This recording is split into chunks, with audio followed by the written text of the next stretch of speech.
యానాం నియోజకవర్గంలో ఏప్రిల్ 9వ తేదీన జరగనున్న అసెంబ్లీ ఎన్నికల్లో ప్రతి ఒక్కరూ అభివృద్ధికి అండగా నిలిచి పనిచేయని ప్రజాప్రతినిధులకు ఓటుతో బుద్ధి చెప్పాలని ఎన్ఆర్ కాంగ్రెస్ పార్టీ ఎన్డీఏ కూటమి ఉమ్మడి అభ్యర్థి మల్లాడి కృష్ణారావు అన్నారు. ఎన్నికల ప్రచార ముగింపులో భాగంగా చివరి రోజు ఆయన భారీ జనసమూహంతో కలిసి ప్రజా పాదయాత్రను మంగళవారం నిర్వహించారు. ఈ కార్యక్రమంలో పార్టీ నాయకులు, కార్యకర్తలు, అభిమానులు, మహిళలు అధిక సంఖ్యలో పాల్గొన్నారు. రెండోది బటన్ నొక్కితే జగ్గు జగ్గు జగ్గు జగ్గు జగ్గు జగ్గుకి రెండో గుర్తు జగ్గు జగ్గు జగ్గు జగ్గు జగ్గు. మీరెక్కడ బటన్ నొక్కేటప్పుడు జగ్గుని నొక్కేటప్పుడు తగ్గేదే లేదు తగ్గేదే లేదు తగ్గేదే లేదు తగ్గేదే లేదు జగ్గు తగ్గేదే లేదు. ఇవాళ నైటు, రేపు, ఎల్లుండి సాయంత్రం 6 గంటల వరకు మహిళలు గాని అందరూ పనిచేయండి. మీ అందరికీ 5 సంవత్సరాలుగా సేవకుడిగా, ఎమ్మెల్యేగా, మంత్రిగా కాకుండా సేవకుడిగా ఉంటారు.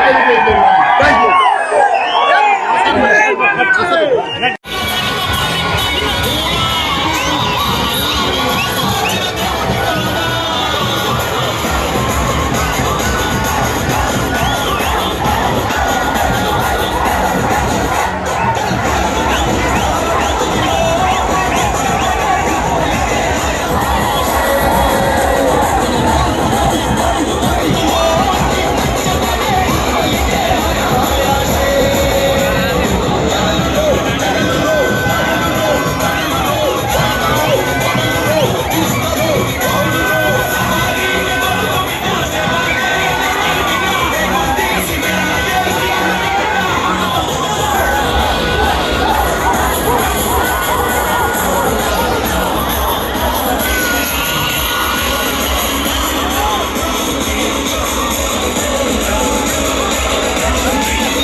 నుంచి 2000 చేశారు.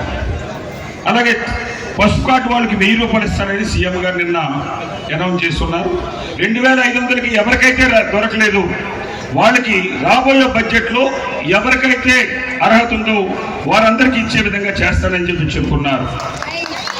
అలాగే నిరుద్యోగులకి సంవత్సరానికి ఒకసారి జాబ్ మేళా, ప్రైవేట్ కంపెనీస్ అన్ని పిలిచి జాబ్ మేళా చేసేది.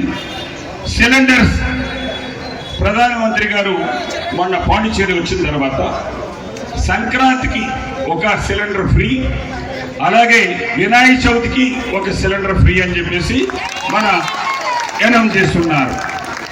అలాగే ఇంటర్ చదువుతున్న పిల్లలకి, ఆడపిల్లలకి మంచి మార్క్స్ వస్తే వాళ్ళకి స్కూటీ ఫ్రీగా ఇస్తామని చెప్పేసి పుదుచ్చేరి ప్రభుత్వం అనౌన్స్ చేసింది. ఇది కాకుండా జిప్మెర్ హాస్పిటల్, జిప్మెర్లో కానీ యూనివర్సిటీలో కానీ గ్రూప్ సి, గ్రూప్ డి పోస్టులు, ఇది ఓన్లీ పాండిచేరికి మాత్రమే. అందులో ఉండే పోస్టుల్ని మేము ఒక పర్సంటేజ్ ద్వారా, మీరు ఆల్ ఇండియా వైజ్గా కాకుండా group C and group D పోస్టులు యానం వాళ్ళకి, కారేకాల్ వారికి, పాండిచేరి వాళ్ళకి ఇచ్చే విధంగా ఒక అసెంబ్లీలో తీర్మానం తెచ్చి భారత ప్రభుత్వం చేత ఒప్పిస్తామని చెప్పేసి ఒక అనౌన్స్మెంట్ చేస్తున్నారు. ఈ విధంగా ఇంకా ఏమి అనౌన్స్ చేశారు? భావన వడ్డీ కాకుండా మహిళలు కానీ ఆటో నడిపితే దానికి 1,50,000 రూపాయలు వారికి, మహిళలకి, పిల్లలకి, ఆడపిల్లలకి ఇస్తామని చెప్పి చెప్పుకున్నారు. జిప్మెర్లో ఒకటి, ఎన్ఐటీలో కానీ అన్ని. రైతులకి కేంద్ర ప్రభుత్వం ఇచ్చే 6,000తో పాటు ఇంకొక 3,000 ఒక్కొక్క రైతుకి 9,000 రూపాయలని ఇస్తున్నామని చెప్పేసి నిన్న అనౌన్స్ చేసి, నిన్న 2 ఇటు బీజేపీ ఎన్ఆర్ పార్టీ కలిపి అనౌన్స్ చేసింది. ఐటీ ఇండస్ట్రీని పాండిచేరిలో 1250 కోట్ల రూపాయలతో ముఖ్యమంత్రి గారు ఉన్న నియోజకవర్గానికి భారత ప్రభుత్వం ఇచ్చింది. నెల 15 రోజుల క్రితం ఐటీ పార్క్ భారత ప్రభుత్వం. దాన్ని త్వరలోనే యానానికి 1500 మందికి ఉద్యోగ అవకాశాలు రాబోయే రోజుల్లో కలగేస్తారని నేను చెప్పట్లేదు, మన ముఖ్యమంత్రి గారు చెప్తున్నారు. అలాగే ఎస్సీ ఎస్టీ వికలాంగులకి, ఎస్సీలు ఎస్టీలో ఉన్న వికలాంగులకి ఇల్లు కట్టుకోవడానికి 15 లక్షలు అనౌన్స్ చేశారు. ఎస్సీలకి, ఎస్టీలో ఉండే వికలాంగులు మామూలు వాళ్ళకైతే 7,25,000, ఇతర కులస్థాలకైతే 6,25,000. 5 ఉన్నదాన్ని 6,25,000, 6 ఉన్నదాన్ని 7,25,000 ఇచ్చే విధంగా నిన్న అనౌన్స్ చేస్తున్నారు. అలాగే మత్స్యకారులకి నెల 15 రోజులు వేటకెళ్ళడానికి 8,000 ఉంది, దాన్ని 12,000 రూపాయలు ఇస్తామని ప్రధానమంత్రి గారు ఇద్దరు అనౌన్స్ చేస్తున్నారు. అలాగే యువతకి స్కిల్ డెవలప్మెంట్ ట్రైనింగ్ ఇవ్వడానికి ప్రభుత్వం ఇచ్చి నెలకి 10,000 రూపాయలు నేర్చుకోవడానికి ఆ ట్రైనింగ్ ఇచ్చి వాళ్ళకి ఇస్తామని చెప్పున్నారు. అలాగే యువతకి ఉపాధి కోసం 5 లక్షలు, నేను చెప్పాను కదా 5 లక్షలు 25 లక్షలు చేస్తారని, పావలా వడ్డీకి 25 లక్షలు ఒక్కొక్క గ్రూప్కి ఇస్తారని ప్రభుత్వం చెప్తుంది. మహిళలకు ఈ విధంగా మీరు 2,500 రూపాయలు చెప్పిన ఒక నెలకి ఇస్తే సంవత్సరానికి 30,000 రూపాయలు. అలాగే రేషన్ కార్డును, పసుపు కార్డుని, రెడ్ కార్డుని 6 నెలల్లో వాళ్ళు చేస్తారని చెప్పారు. మనమేమో నెలలో చేస్తామని మనం చెప్తూ ఉన్నాం. ఇవి ప్రభుత్వం ఇచ్చిన కొన్ని మాత్రమే. 60 లక్షల రూపాయలు 19 గాడ్స్కి భారత ప్రభుత్వం ఇవ్వబోతుంది. అలాగే యానంలో ఉండే రాజీవ్ బీచ్కి, అలాగే మనకున్న ఈఫిల్ టవర్ కానీ, వుడెన్ వాక్వే కానీ, అలా మిగిలినన్నీ కూడా రెనోవేషన్ చేయడానికి 117 కోట్ల రూపాయలు. మన యానానికి underground drainage, water pipeline 2 కలిపితే 300 కోట్ల రూపాయలు. అలాగే ఫ్లడ్ వాల్కి బాలేగు వారధి నుంచి దర్యాల తిప్ప వరకు 232 కోట్ల రూపాయలు. దర్యాల తిప్ప సొసైటీ ల్యాండ్కి 102 కోట్ల రూపాయలు. ఇన్ని మన రాబోయే మీరు ఎల్లుండేసే ఓటుకి ప్రభుత్వం చెప్పినవి, నేను చేసే పనులు.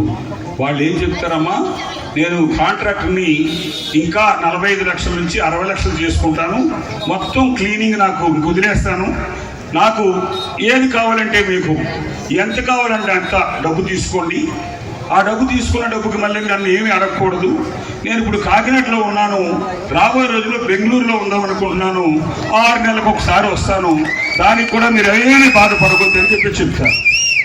ప్యాకాట్ నేను ఫస్ట్ రాయల్ క్లబ్ తెచ్చి ఇక్కడో క్లబ్ పెట్టాను, ఇప్పుడు వీధికో క్లబ్ పెడతాను, మీరు ఏమి అడగకూడదు, మీకు ఏం కావాలంటే ఎలక్షన్లో అది ఇస్తాను.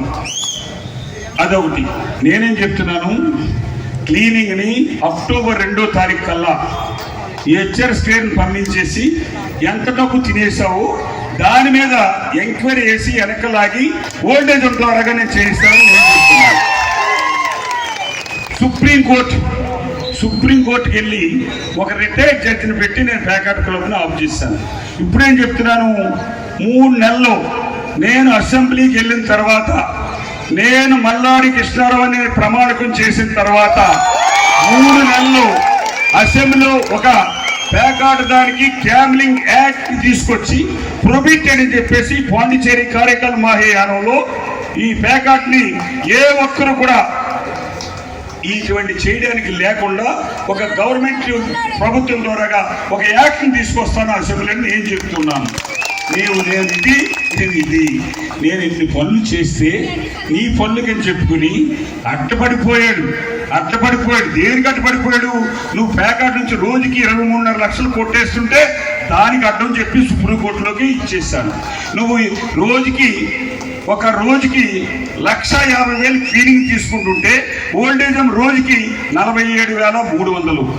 దాన్ని ఎలాగా నువ్వు కొట్టేసి ఆఫ్ చేయడానికి దానికి పనిచేస్తాను. ఎక్కడయ్యా నువ్వు? నీ గుడి కడుతుంటే వెంకటేశ్వర స్వామిని ఆ గుడిని పీకేస్తానన్నావు, ఏం చేసావు? 1 రూపాయి. అరే నా జీవితంలో రాజకీయంలో ఇంతటి అబద్ధాలు అడుగుని ఎక్కడ చూడలేదు. మంచి యాక్టర్ నువ్వు ఎలాగే ఇంకున్నాయి, ఎన్ని రోజులు ఉన్నాయి? 2 రోజులు ఉన్నాయి. ఎల్లుండి సాయంత్రం 6 గంటలకి నీ గుట్ట బేడ అన్ని చదువుకునే వెళ్ళిపోవాల్సింది.